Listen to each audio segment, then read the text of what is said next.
হাসরের ময়দানে কি জবাব দিবেন আল্লাহ রাসূলের কাছে? যেই দিন আল্লাহ রাসূল বলে উম্মত আয় আয় আয় জান্নাতে যাবি জান্নাতে যাবি, তখন তো আমরা সবাই দৌড় মারবো জান্নাতের দিকে। আল্লাহ রাসূল দাঁড়ায় বলবে তুই কি আমার উম্মত?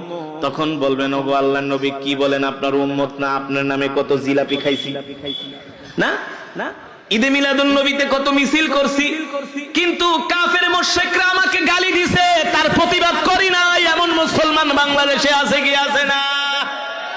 আছে না?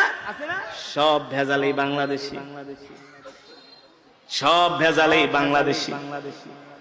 এই দেশে ওয়াজ মাহফিলও বেশি, আবার 2 নাম্বারিও বেশি, ঠিক কিনা বলুন? ঠিক কিনা বলুন?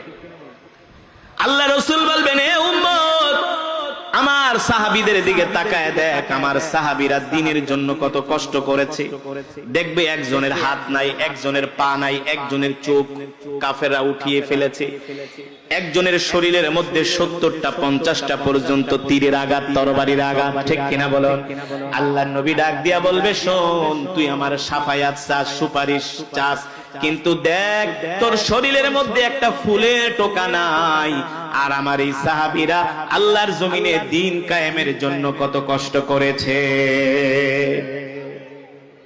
ইসলামের প্রথম সাহাবিয়া হযরত সুমাইয়া রাদিয়াল্লাহু তাআলা আনহার লজ্জা স্থানে কাফেররা বর্ষা দিয়ে আঘাত করে তাকে শহীদ করেছে, ঠিক কিনা বলুন?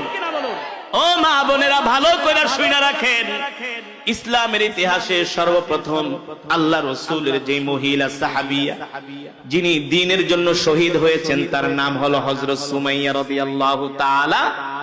একমাত্র আল্লাহর দ্বীন গ্রহণ করার কারণে কাফের মুশরিক বেঈমানেরা তার লজ্জা স্থানে বর্ষা দিয়ে আঘাত করে তাকে শহীদ করেছে, তারপরেও দ্বীন ছেড়ে দেয় না, ঠিক কিনা বলি?